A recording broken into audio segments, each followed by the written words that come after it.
Welcome back to the Speak Your Piece podcast. My name is Ian McNaughton, Big E. Thank you very much for joining. If this is your first time listening, welcome.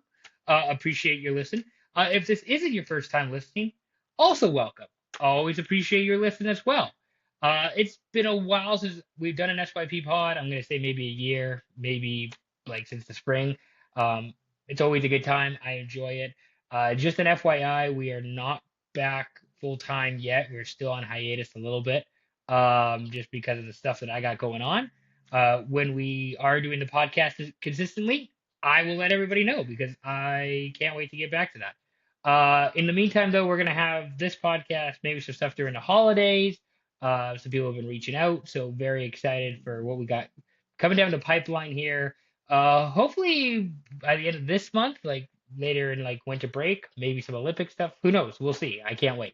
Um, yeah, so that's just kind of an update on SYP, the podcast, some of the stuff we're doing on social. We're going to be maybe a little bit more active again during the winter break, during, Christmas, New Year's, that sort of thing. So be on the lookout for that. Can't wait for that. Basically, it's Sunday night, Sunday, December 7th.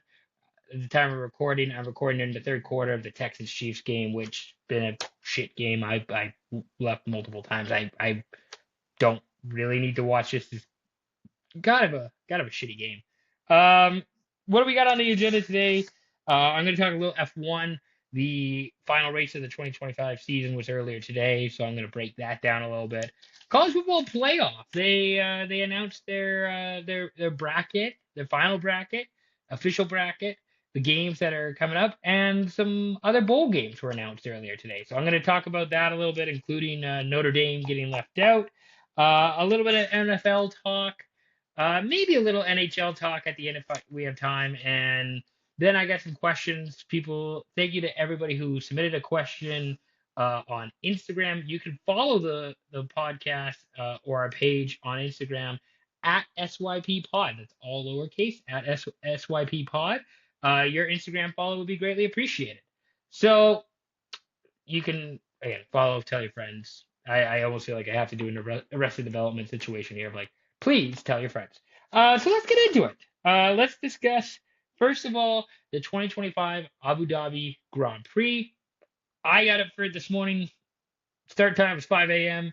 Your boy did it. Your boy, I kind of went out. I guess I went downtown. I hit up the big city, Victoria, on Saturday night for like, I don't know, 2 hours, 3 hours. I watched some of the Canucks game. And the Leafs Habs start a wild Canucks. But you know what? Managed to get up, start my day, 5 a.m. this morning, watching the 2025 Abu Dhabi Grand Prix. Not the most exciting race. It was very fine. It was okay. It was, you know, better than some races, not as good as others.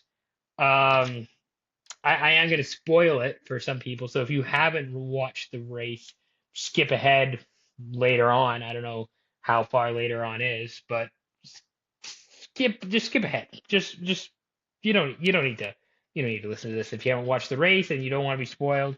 Um, Lando Norris won the Formula One Drivers' Championship for 2025. He finished third today. Max Verstappen won the Abu Dhabi Grand Prix. I believe that was his eighth race win of the season, more than anybody this year. But Lando's third place finish was enough to guarantee him the Drivers' Championship today. Oscar Piastri finished second. I can't remember. I think Oscar, if he was to win, he needed to finish first, and then Verstappen needed to finish like second or lower, and like Lando needed to finish sixth or eighth or whatever or lower. Um, yeah, so Lando Norris, he's won the drivers championship. He is the first Brit to win the F1 drivers championship since 2020 when Lewis Hamilton won it for Mercedes. Um, it was a solid day for McLaren, obviously because they won the drivers' championship. They already clinched the constructors' championship a while ago. I don't know how many races ago, quite a while ago. So the constructors wasn't up for grabs.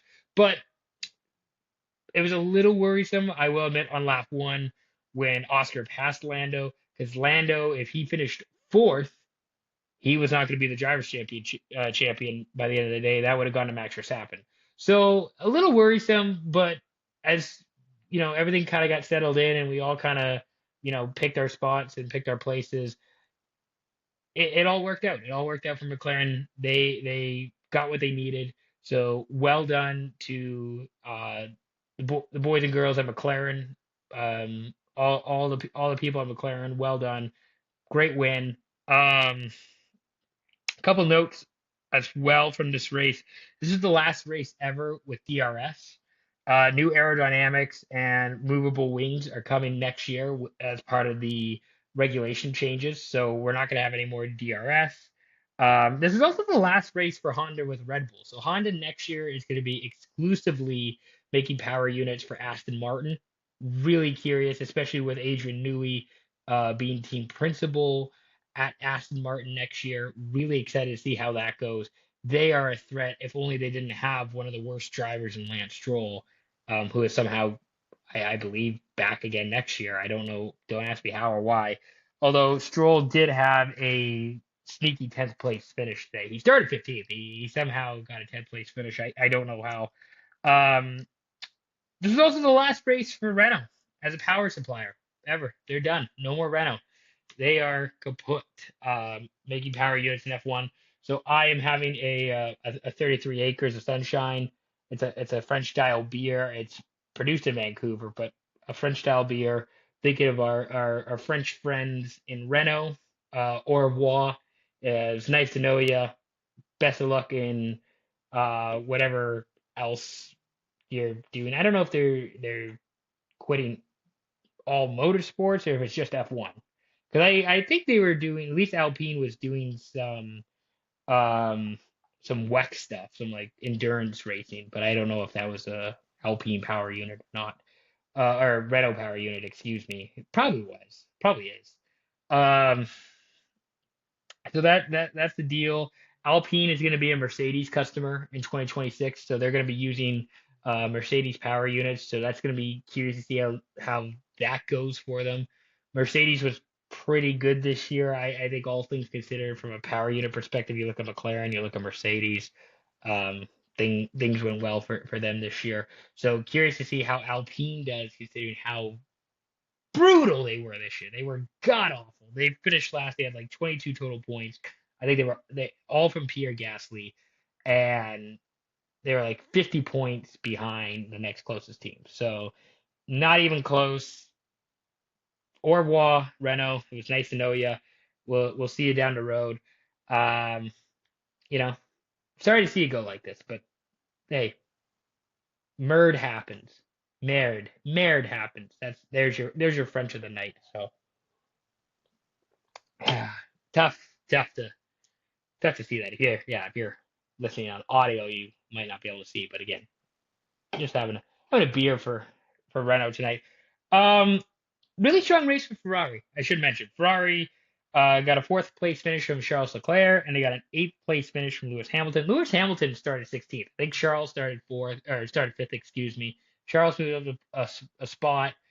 Hamilton moved up 8 spots. So a really exciting race for Ferrari. They had pace. They had a lot of pace. They looked phenomenal. They threatened Lando a little. Charles threatened Lando a little bit today. Lewis was zooming through. He looked like he was a man on a mission. Um, and that was even after some, you know, questionable decision making from Ferrari, which big whoop. Who would have thought Ferrari poor decision making? That's so unlike them. But Ferrari, once they figured it out, Lewis got an eighth place finish. Charles got fourth. Um, it's something that you can kind of be excited about next year. This was obviously not the season that Ferrari wanted. I think they thought they were going to be more competitive. And so you just, for one reason or another, they weren't. Do I think it's the drivers? Not necessarily. I think Charles is still a really good driver. I think Lewis Hamilton is still an exceptional driver. I don't think Lewis Hamilton has just lost the ability to drive an F1 car. Um, maybe he just needs to, drive a better car. And I think next year they hope to drive a better car, even with, you know, Williams making a lot of progress. You would think Aston Martin is going to be, you know, going for a championship next year with Newey, Honda, XYZ. Um, so yeah, I think you can. There's obviously disappointment if you're a Ferrari fan. I'm a bit of a Ferrari fan, but there's also stuff I think you can some positives that you can take away from today's race and hopefully apply them to 2026. But we'll see. You know, 90 days or so until the next race. So you got 3 months to hopefully get your shit together and hopefully you have an idea. What your car is going to look like. You've had all this time knowing that the regulation changes were coming to put a better car out there. Hopefully you have. So we'll see. I mentioned Lance Stroll. He got a sneaky 10th place finish. Gabriel Bortoleto and Isaac Hadjar, they missed out on points after both starting in the top 10. Hadjar,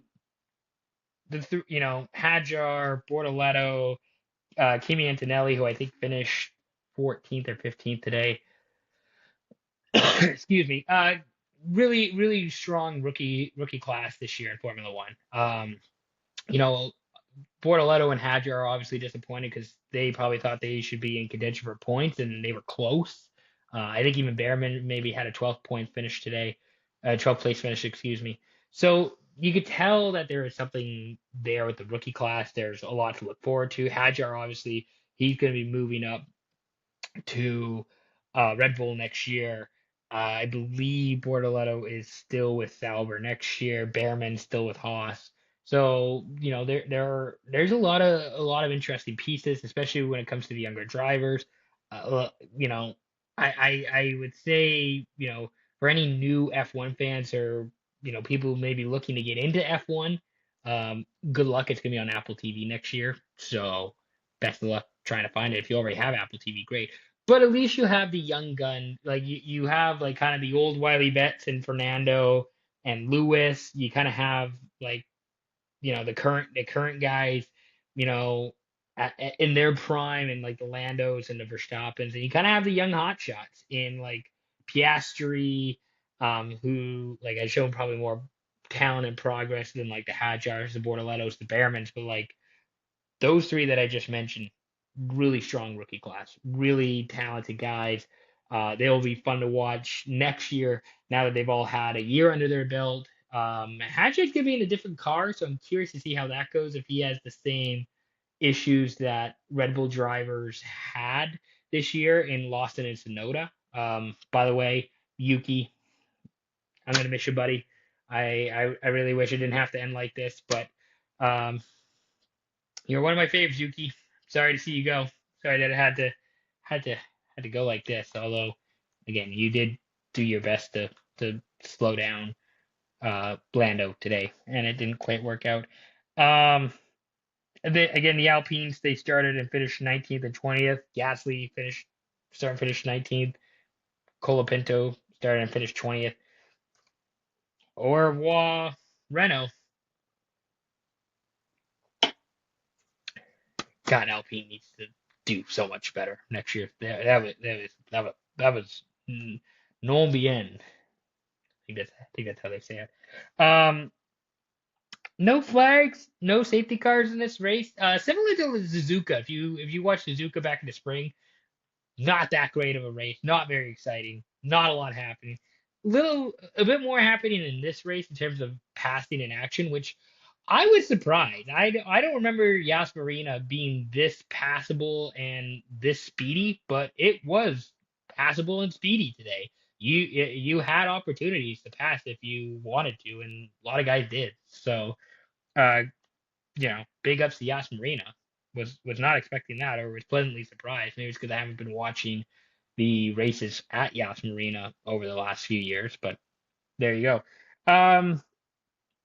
Not much else I think you can do if you're a Red Bull today. Maybe have a better second driver at Yuki, I guess, if you could be more competitive.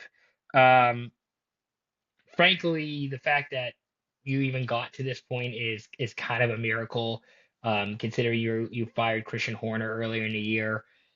and you just didn't have a lot going on. And I think if you were to tell somebody that, hey, you got, after you fired Christian Horner, if you had, to tell the people at Red Bull, you guys are going to be in it in the drivers' championship on the last race, like on the final day, you guys are going to be in it, and you probably would have taken that. Like 6 months ago, you're probably stoked at this result, but unfortunately, it just wasn't enough. So, you know, it is what it is. If you're Red Bull, I don't know that Red Bull is going to be on a decline.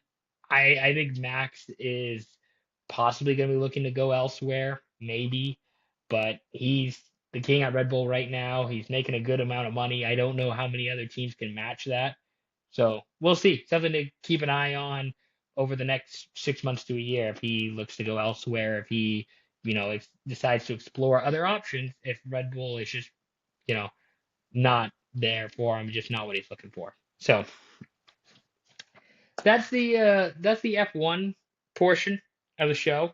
Um, Again, about 90 days to next season. Very excited. I'm excited for Williams. I thought Williams had a great year. They finished fifth in the constructors. I predicted that I think at the beginning of the season. I have to go back and read my preview article.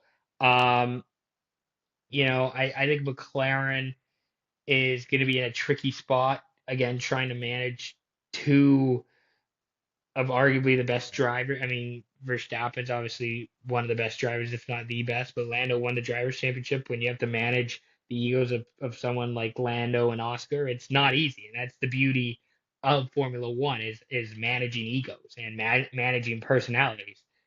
Best of luck to Andrea Stella and Zach Brown because it's not easy, but that's why they pay you the big bucks. So hopefully you guys can figure it out and make it work. Um, I'm excited with Mercedes, with Russell and Antonelli. I think those guys are looking solid. Antonelli is something else. That kid he's gonna be really good in a few years here. Aston Martin, obviously, you got to watch out because Adrian Newey is team director. They got the Honda car.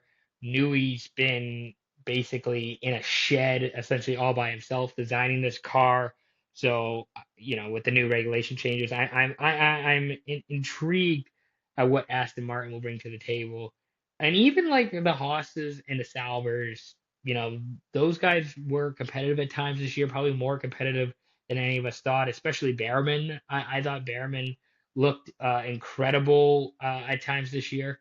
So I'm excited for 2026. I'm excited to see where it goes, what all happens, and what next season with the new reg changes, with the regulation changes, what it looks like for Formula E. So there you go. There's the F1 talk. I'm gonna throw it over a little bit to college football. Today, Sunday, earlier today, the College Football Playoff Committee unveiled their rankings and matchups for the College Football Playoff. So they had to pick 12 teams to make the playoff. Uh, 5 conference champions got in. The number 1 seed was Indiana. Not surprising. They beat Ohio State on Saturday in the Big Ten championship. Kudos, by the way, to the Hoosiers. Kurt Signetti, Fernando Mendoza, those guys. I doubted them. I'll admit I doubted them yesterday against Ohio State. I didn't think they had the gumption, the cojones, whatever you want to say, to go and win that game, and they did. So all the power to them. They got the number 1 seed. Um, they are going to be. They got a first round bye. They're going to be playing in the Rose Bowl against the winner of Alabama and Oklahoma on New Year's Day. Speaking of which, Alabama, they got the 9th seed. So they got they did not move up or down in the rankings. They got the same spot as last week, even though they lost in the SEC championship game. They now have 3 losses. They're 10-3. While Miami moves up 2 spots despite not playing this week. Miami is I'm going to find it here. I believe the 10th seed. Miami is the 10th seed. So they basically got the last at-large bid. While Notre Dame is out, as is BYU. Notre Dame did not play this weekend. They didn't have a championship game. BYU lost the Big 12 championship game to Texas Tech at Jerry's World at AT&T Stadium in Arlington, Texas yesterday. So right now, your college football playoff first round matches. James Madison is going to Oregon. James Madison won the Sun Belt, I believe, this year. Um, Bama is going to Oklahoma. Tulane is going to Ole Miss, and Miami is going to Texas A&M. Tulane won the American Conference. I think it's now American Conference. It's not American Athletic. They won the American Conference. Um,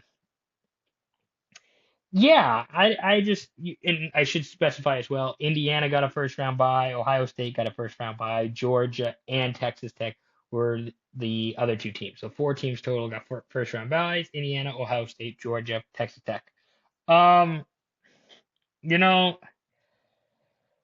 I am a little bit biased because I am a bit of a Notre Dame fan. I'll admit. I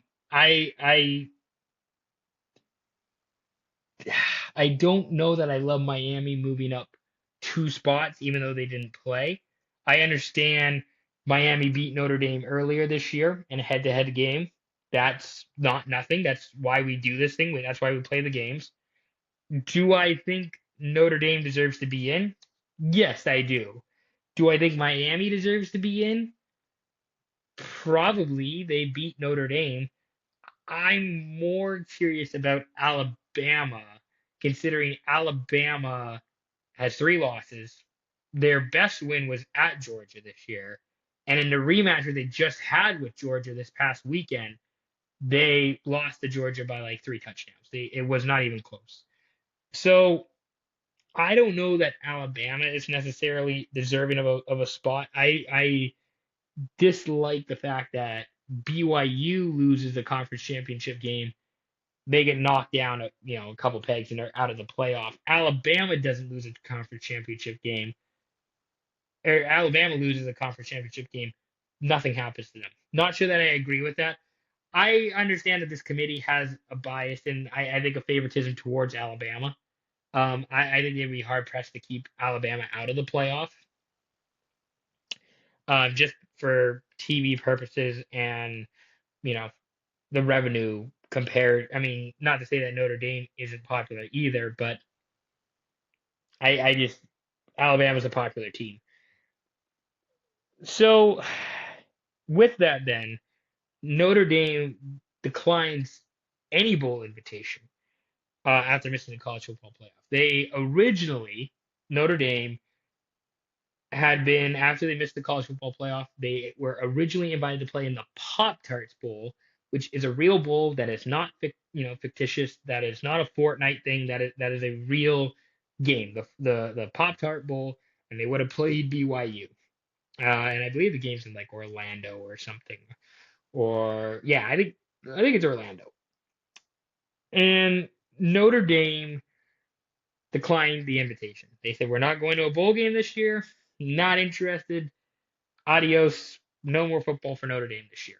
Which, on one hand, is sour grapes. I'm not going to deny that. I would be pissed too if I thought I should, be put into the playoff and not in. But it's the same thing as teams who miss March Madness and decline a spot in the NIT. I can't blame them. That's not what you're playing for. That's not what you signed up for at the beginning of the season. Football is football. I will admit. You should be thankful and grateful to play in all of these games. It's a bit generic, it's a bit chalk, but it is in a way a blessing. Like it is, you get an opportunity to play football on a big stage, with a national TV audience, with tens of thousands of people in the stands. That's not nothing. And for Notre Dame, you can do that anywhere. It doesn't necessarily have to be at the Pop Tart Bowl. Could have been at the pin, could have been at the, let's say, the Pinstripe Bowl at Yankee Stadium. Excuse me. Could have been, I don't know how all the bowl tie-ins work, but could have been the Alamo Bowl, could have been the Pinstripe Bowl, could have been Pop Tart Bowl, could have been whatever bowl you want to throw out there. Great, but it's sour grapes, but it's understandable.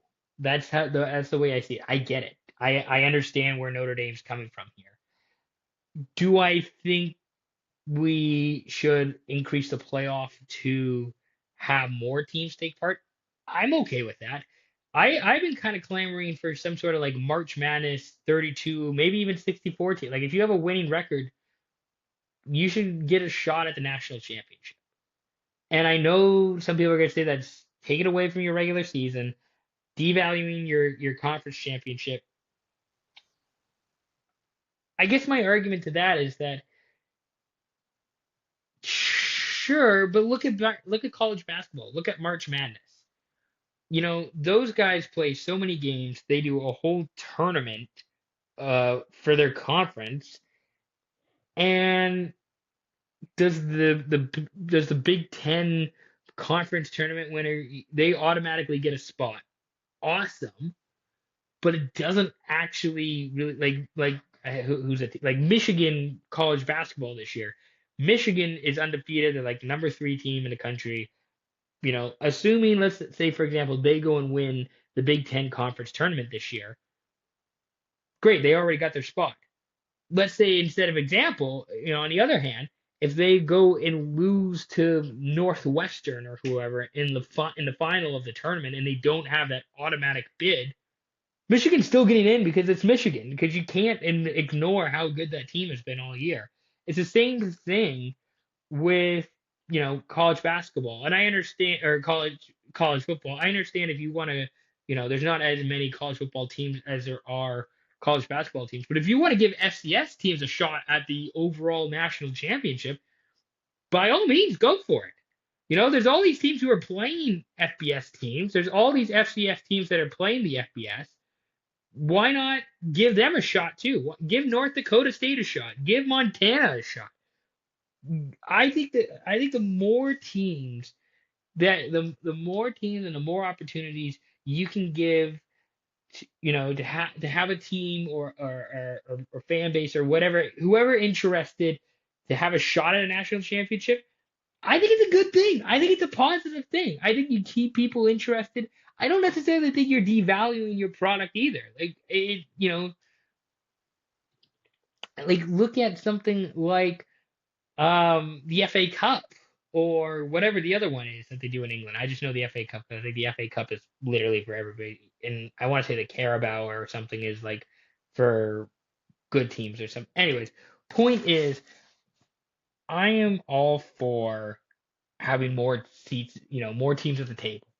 I think, you know, why not have somebody like Michigan in football this year take a shot at it? Michigan's still a good team. Give Texas a shot.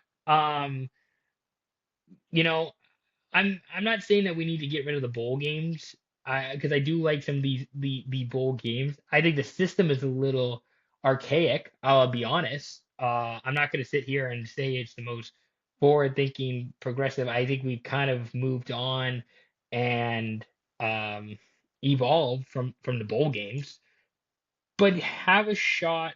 Make it so that teams have, all these teams can have a shot at winning the national championship. And I'm not saying if you're, 2-11, you deserve a shot, but you know, why not give Oregon State a chance? Why not give, I don't know, whoever else you want to throw out there that's been really poor this year. I guess Wazoo, but they fired their coach. Whatever. Give more teams a crack at it. I'm not opposed to having more teams have a crack at it, whether it's 32, 64. That's about all the teams that really have winning records. And if you want to, because what, how many teams have declined a place at the Birmingham Bowl? If you want to throw freaking Montana State, if you want to throw Yale in there, go for it. by all means, who am I to say? I'm. Some people are still gonna watch it anyway. Like the Birmingham Bowl now is like App State versus Georgia Southern. Like there's still probably gonna be the same amount of people watching that game if it's South Dakota, if it is App State and Georgia Southern. Like who cares? Notre Dame should have been in the playoff. That's all I'm saying. Other notable bowl games. I'm gonna be watching the Potato Bowl with Wazoo and Utah State in Boise. If anybody wants to make the trek out to Boise with me, you know where to find me. DM me, get a hold of me. I'd love to do a trip to Boise. Haven't been in forever. Don't know if I actually have ever been to Boise. I think only Schweitzer. Anyways, boys trip to Boise. Who says no? Actually, scratch that. Not a boys trip. Anybody. Anybody wants to come to Boise. Let's do it. Boys, girls, gender inclusive. Anybody can come.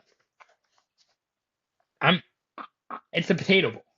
The potato bowl is accepting of all different kinds of people. Especially sickos like me who will travel 12 hours to watch potentially Wazoo in Utah State. Fenway Bowl. Army versus Yukon. This could also be a decent college hockey game bowl. Army playing Yukon at Fenway Park in Boston. That's kind of fun. 68 Ventures Bowl. I think that's in Louisiana or New Orleans or somewhere. No idea. Louisiana playing Delaware. That's a sicko game. Ecstatic for that. I am. That should be fun. The Game Above Sports Bowl. I'm calling it the Gas Bowl. I don't know what Game Above Sports is. I just know they sponsor a bowl game, so I'm calling it the Gas Bowl. Northwestern versus Central Michigan in Detroit. That's some degenerate behavior. I'm here for that. Pinstripe Bowl, Penn State versus Clemson. Dabo Sweeney probably not thrilled that he has to play his final game of the year at Yankee Stadium. Probably doesn't like that. Pop-Tart Bowl. Georgia Tech is replacing Notre Dame. They're going to be playing BYU. The Citrus Bowl, the Cheez-Its Citrus Bowl, by the way. That Cheez-It sponsors that. So I think the winner gets all-you-can-eat Cheez-Its, essentially. Michigan playing Texas. That's a really fun quarterback matchup with Bryce Underwood, Arch Manning. I am probably going to watch that just for the quarterback matchup alone. That should be really fun. And then the New Mexico Bowl in Albuquerque. Again, more sicko behavior. North Texas versus San Diego State. That should be fun. I'm excited for that. That should be a good one. All right. We'll do a little NFL talk here. Green Bay, Chicago. I watched that earlier today. That was a really fun game. Packers beat the Bears 28-21. My big takeaway from this game was that Green Bay still got it. The Packers still got it. They're still elite. They're still fun to watch. But the Bears fired some warning shots today. I think that's the takeaway I have is that the Bears fired warning shots. They are letting the Packers and the people of Green Bay know that, we're not far away. We're gaining. We are close. Don't get too comfortable. Jordan Love had some sick throws today, some very nice one-on-one throws with the blitz on him, throwing it up. Christian Watson got one. Romeo Doubs did not. I didn't play him in fantasy, so that's good. I was smart there. And I also want to mention the coaching matchup between Ben Johnson, Matt LaFleur. Really, really fun. Like really, really interesting styles of play calling. The Bears did a really good job again running the ball. I don't know that they had any big runs, but they were just hammering like a 5-yard run, a 6-yard run, 4-yard run. They were fantastic. They were close, so close. If Caleb puts that ball at the very end, just a little closer to I know it's fourth down, a little closer to the pylon, only a place where his guy can get it. Maybe we're talking about a different outcome, but the Packers won. So kudos to the Packers. Rematch is going to be in like a few weeks at Soldier, and I'm excited for that. The other game I am really excited for later this season is Bears Lions Week 18 at Soldier. That might be a winning you're in playoff game. So watch out for that one in Week 18. Bills beat Cincinnati 39-34. The Bills tried to give this game away. Josh Allen wasn't having it. He might be back, and that's a complimentary. He might be back. He carried the Bills today. Kudos to Josh Allen and Buffalo for finding a way, even though you definitely tried to give this game away. And speaking of giving this game away, Joe Burrow is back. But this is more derogatory to the Bengals in terms of Joe Burrow trying his best and then the Bengals bingling. So some things that are older is new. Some things never change. So great to see Zach Taylor. Probably will still be the coach this year or next year, excuse me, for the Bengals. I don't understand how. I don't see it. I think it's time for a change. We'll see. Who knows? I don't know. It's the Bengals. They'll fuck it up somehow. Jacksonville 36, Indianapolis 19. Daniel Jones left the game with an apparent Achilles injury. I don't know if he's gonna be back soon. I don't know what the timeline is on that. I thought I saw somewhere that it might be worst case scenario. It might be season ending, but don't quote me on that. Not totally sure.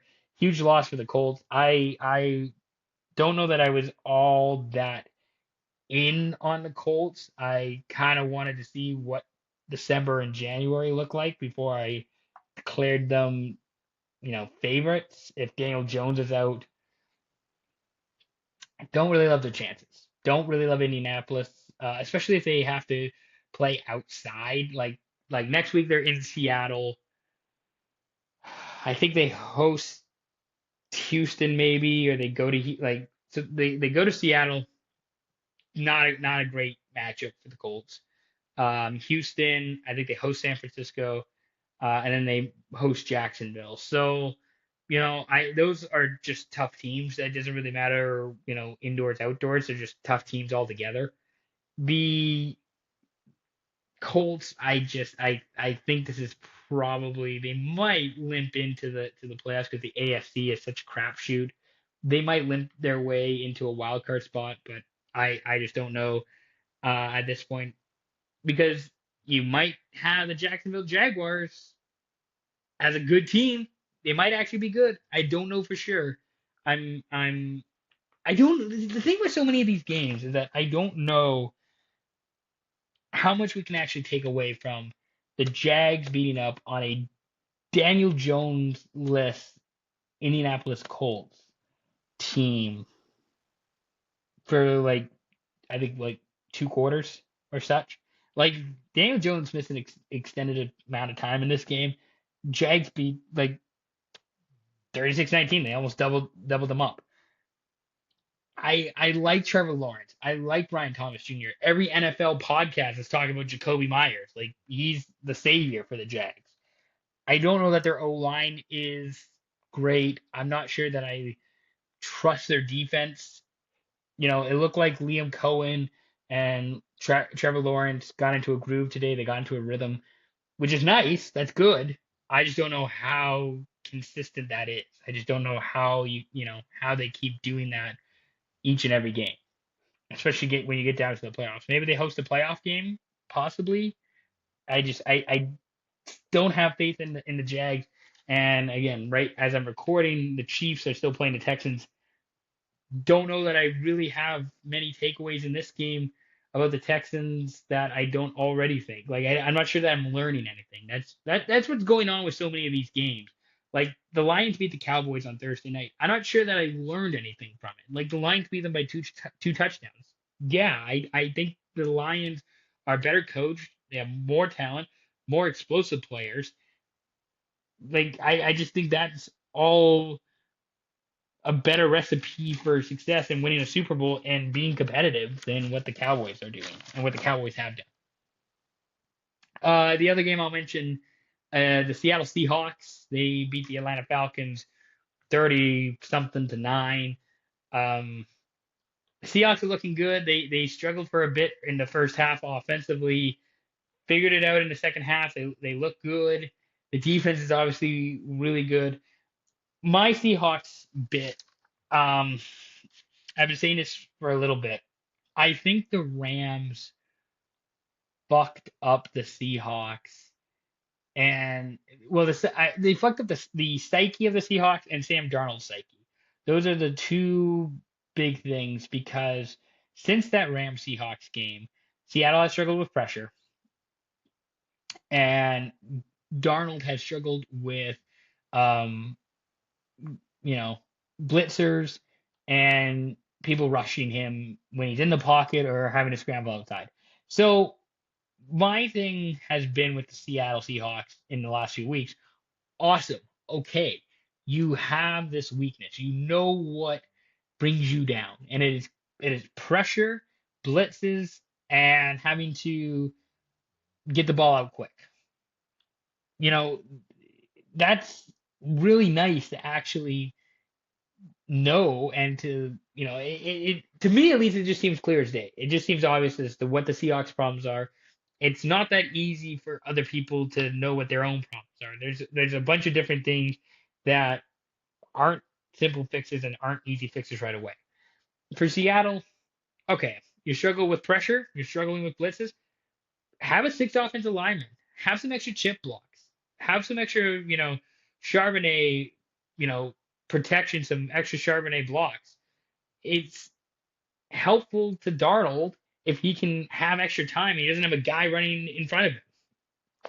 Now, at the expense of having extra guys blocking and protecting Darnold is you have less guys running downfield, running routes. You have JSN, you might have Cooper Cup, and maybe when he's healthy, Torrey Horton. Those are maybe your three. Shaheed was big today. He had a solid day. Kick return touchdown, couple catches. Shaheed was great. So maybe it's Shaheed that's your third guy, and it's JSN and it's Cooper Cup. You then have to figure out, okay, what's our 3-man running routes that we're going to use while we have this extra blocking scheme. And I don't think I have seen the Seahawks adjust well or adapt that. Maybe they just think, hey, that one game was a blip, burn the film and don't worry about it. Today, tomorrow's a new day. But I think that's the issue I have with the Seahawks is it's this one glare offensively. It's this one big glaring obvious thing that they struggle with, and it's blitzing / pressure. And Donald struggled with it last year in Minnesota, and he's struggling with it since the Rams game. And the Seahawks have neglected to either add the extra linemen, throw some more chip blocks, or throw some more running back blocks in. I just would like to see that a little bit more to give Sam a little bit more time, a little more help in the pocket.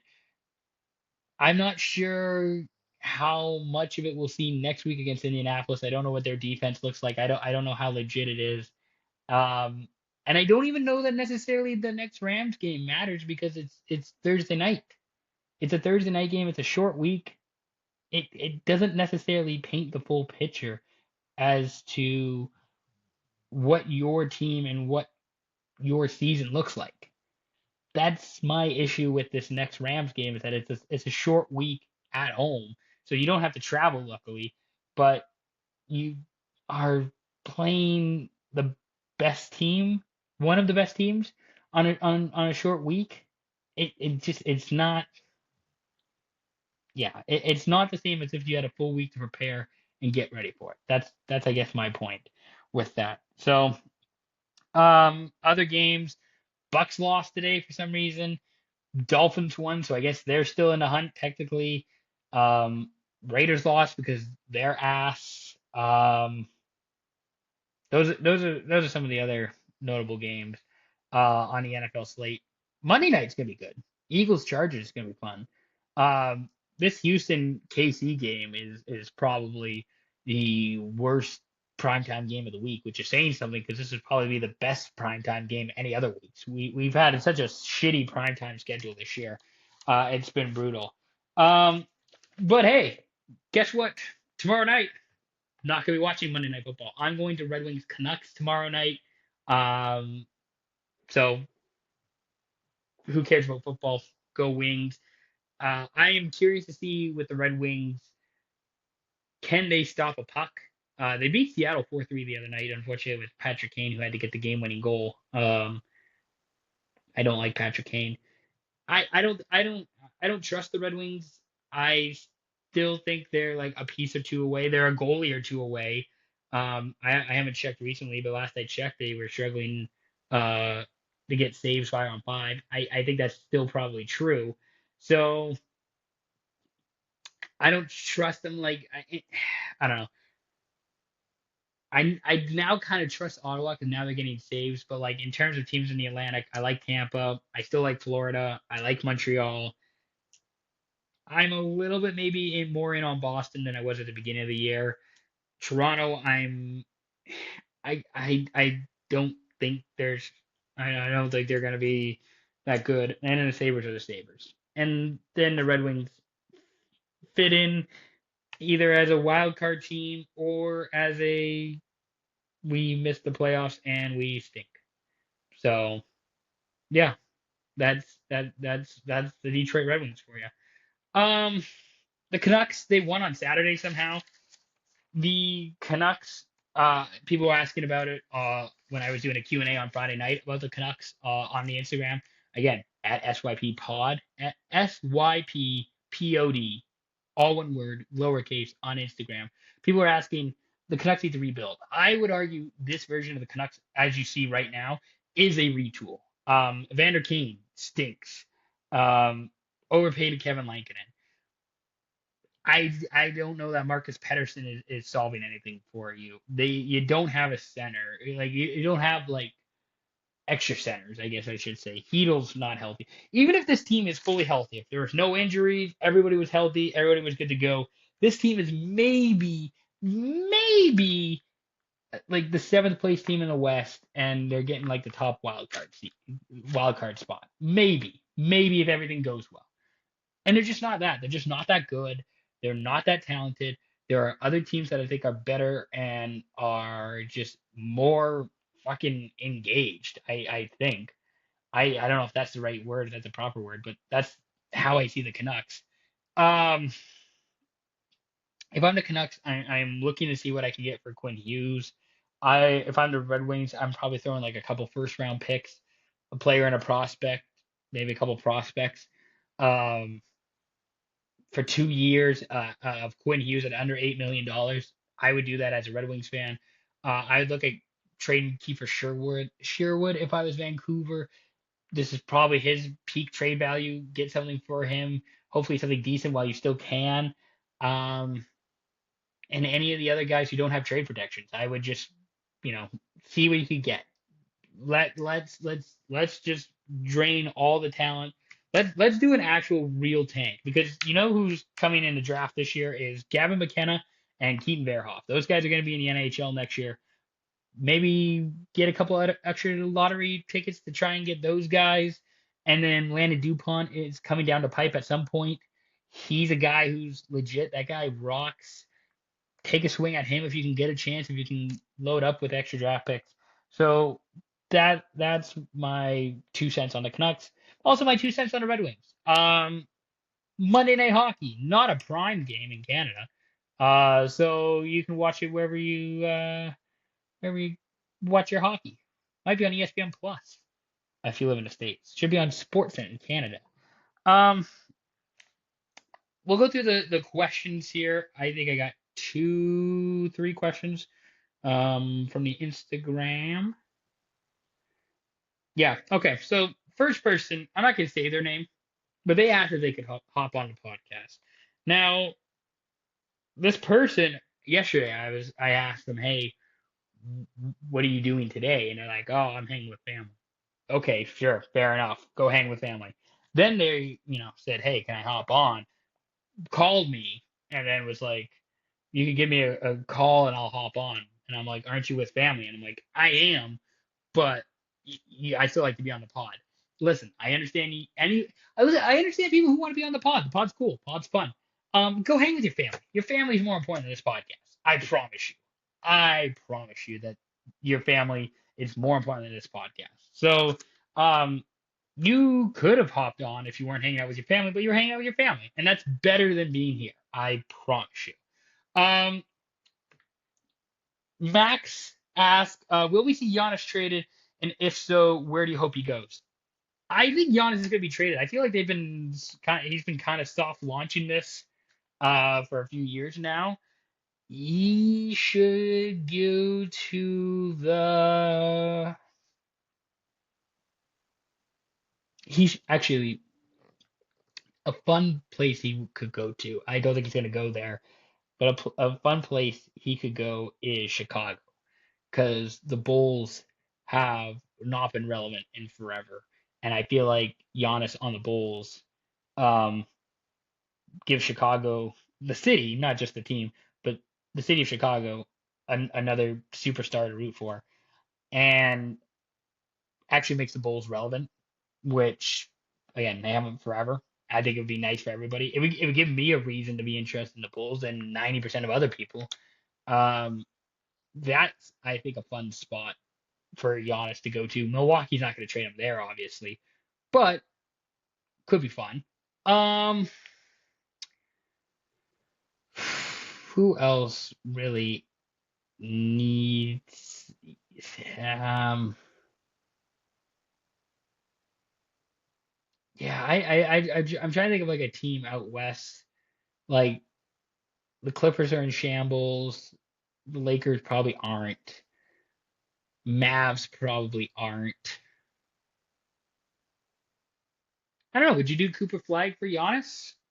Cooper Flag and some other things, some other assets could be intriguing. Giannis in Dallas, that could be intriguing. I wouldn't mind that.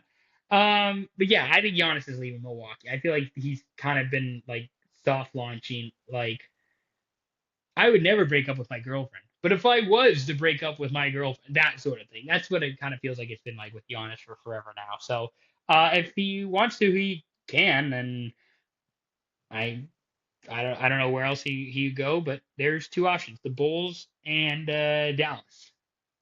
There you go. Thoughts on the Raymond asked thoughts on the Whitecap Stadium situation. So forgive me because I am not completely up to date on the Whitecap Stadium situation. But if you don't know, the Vancouver Whitecaps of the MLS, they play at BC Place, which is the big stadium in Vancouver. It's like a 50,000 seat capacity stadium, and the Whitecaps have little to no control over the stadium. They basically um, get dates from BC Place as to when they can play games. They, I think, get little to no like concession revenue, gate revenue. Like, I don't exactly know how it all is, but like they get little to no control, right? Um, and so they were looking at putting a new stadium, an actual soccer specific proper stadium uh, in at P&E, which is where the Whitecaps used to play temporarily, Empire Field, when they were redoing BC Place. I actually saw a game at the old Empire Field, and it was the Whitecaps versus New York Red Bulls, and Thierry Henry was supposed to be there, and he bitched out because I think of the turf or whatever.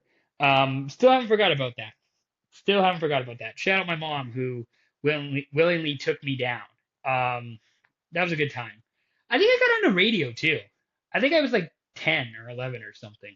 And I think I said something about how like Rihanna's hot. I need to find that clip. That clip's out there somewhere. There's a radio clip of me on like one of the local Vancouver radio stations saying how hot Rihanna was at like 10 or 11 years old. My mom can back me up on this. Where were we here? Vancouver Whitecap Stadium. So they were talking about building a new stadium where the old Empire Field location was and at the P&E, which I am okay with if it's private dollars. I think we all more or less understand that public dollars should not be going into these big stadium projects. I'm also not the biggest soccer guy, So like it doesn't really impact me all that much where the Whitecaps play, but the Whitecaps, I think they have a great location. Like I think BC Place is a great location because you have public transit. It's a beautiful part of the city. There's a lot of people there. P&E kind of limits, the people that can come because there's no SkyTrain. It's I guess a little bit easier for people from like the North Shore and I guess Squamish to come down and watch, but you make it also that much harder for people from like Surrey, and basically east of the Fraser River to come over and watch. So I don't love the P&E location, to be perfectly honest. I understand why they want to get a new stadium. I think if they have the private dollars and the location, knock yourself out, go for it. I don't like the public money to do it, and I just think that that location at BC Place is one of the best spots. I don't know why you would leave. I understand if the situation is not right in terms of like, hey, we think we could get more money from our own soccer specific private stadium. Go do it. Go get the funding yourself, big guy. Go figure it out for yourself, and I'd love to see you make it happen. Um, if they were smart, they would, like work with the Canucks and help, find a space big enough for the Canucks to also build a practice facility on the same place they, want to put a Whitecap stadium. They should just do all that in Squamish. Fuck it. But put all of it in Squamish. There's enough land in Squamish, surely, to build an MLS stadium and a Canucks practice rink. Use some of that land in the industrial park. Fuck it. Who gives a shit? That's what they should do. There's Biggie's hot take of the podcast. Build a new Whitecap stadium and build the Canucks practice facility in Squamish. Like the KCI or whatever that they have in Seattle, the Kraken Community Iceplex or whatever that they have in Northgate. Just build that in Squamish. Fuck it. Who gives a shit? Don't use taxpayer dollars. I don't want to pay for it. I just think it'd be really fucking cool if we had that there. I think that's all the questions. Yeah, that's all the questions from the Instagram so far. So that's the podcast. We'll call that good. Thank you very much for listening and for tuning in, putting up with my shit for almost an hour. Greatly appreciated. You can find this podcast on Spotify, Apple Podcasts, where we get your podcast. Check it out on. Hopefully, I can put it on the YouTube channel. We'll see. If you want to follow the pod on Instagram, you can at SYP Pod, all one word, all lowercase. If you want to follow myself on Instagram, my Instagram is at Ian McNaughty, IANMCNAUGHTY, all one word. Go follow us on Instagram. You again check out the YouTube channel. All of this should be in like the show description, so check it out there. And I don't know when we'll be back doing this show regularly. I'm hoping to do some stuff during the holidays, so stay tuned for that. I'll post that on the appropriate channels when it's officially official, and we'll go from there. So that's the podcast. Thanks for tuning in. Appreciate all your support, and we'll be back again soon. Peace out.